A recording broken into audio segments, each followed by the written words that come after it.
Hi everyone, this is Innocentia Muhalaka, and I just want to talk a bit about a big issue that we are facing in South Africa and the world as a whole, which is clean drinking water. So there are many things that affect the cleanliness of the water that we drink, and I just want to talk about the one thing that contributes a lot to contaminating the water that we drink. That is acid mine drainage. So what is acid mine drainage? Acid mine drainage is the overflow of acidic water from metal and coal mines. It can sometimes occur naturally due to rock weathering processes. Both the active and the abandoned mines contribute to the acid mine drainage. It occurs when pyrite is exposed and reacts with water and air to form sulfuric acid and dissolved iron. The rate at which the acid mine drainage proceeds is increased by the action of certain bacteria. The acidity makes the water unsuitable for the use by animals, humans, plants, and to the environment as a whole. This pollution does not affect only mines, but affects the surface ecology. It impacts the quality of groundwater than it does to surface water. This affects humans as they mostly consume groundwater from sources such as boreholes and wells. It causes serious threats to the environment, human health, and ecological systems as it contains heavy metals which are not biodegradable. The low pH of mine drainage results in the solubility of heavy metals in water in high concentrations. They cause toxicological effects on aquatic ecosystems. Mine drainage has a direct effect on fish by causing loss of sodium and oxygen in blood, which kills fish. The physical effects of acid mine drainage includes the increased turbidity from soil erosion, the accumulation of coal fines, and the smothering of the stream substrate from the precipitated metal compounds. The precipitation of ferric hydroxide results in the layering of the stream bottom and making it unfit for habitation. Trace metals like zinc and cadmium are also present in mine drainage. So scientists managed to find ways in which they can treat the water and make it more consumable to humans. And then the first way that I'm going to talk about is the ozone treatment. So what is ozone before we can go into details as to how the treatment goes?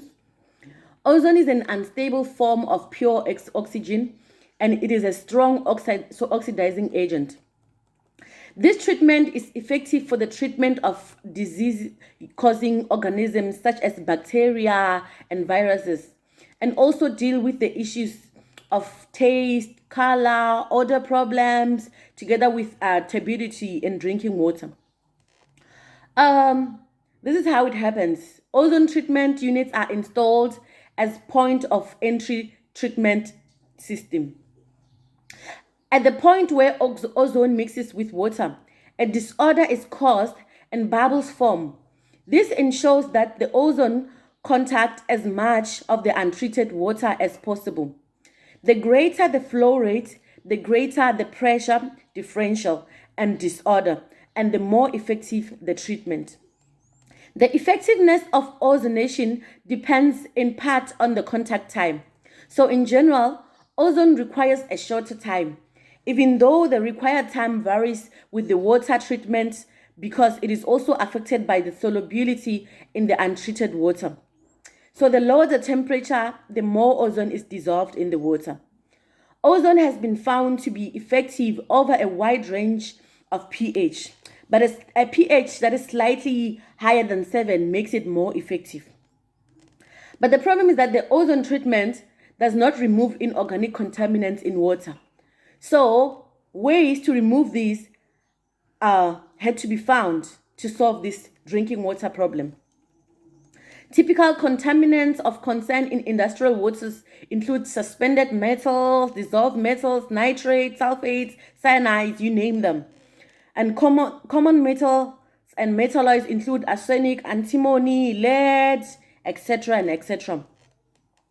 So physical treatment technologies can be further divided into three categories. That is clarification, filtration, and membrane processes. Clarification uses multiple processes to remove suspended particles. That is, contaminants that are present in a particular form rather than dissolved. These processes include coagulation, flocculation, and settling. I know that these words may seem to be a bit confusing, so I'm just going to break down those words for you. Coagulation is the process of adding a chemical coagulant to agglomerate with other particles. Flocculation is the process, typically flowing coagulation, often used as a standalone technology, which promotes agglomeration and enhances particle settling. Filtration method includes bag filters, cartridge filters, sand filters, and multimedia filters. Multimedia filters, which typically uses anthracite, coal, sand, and garnet, are probably the most common filters now in use.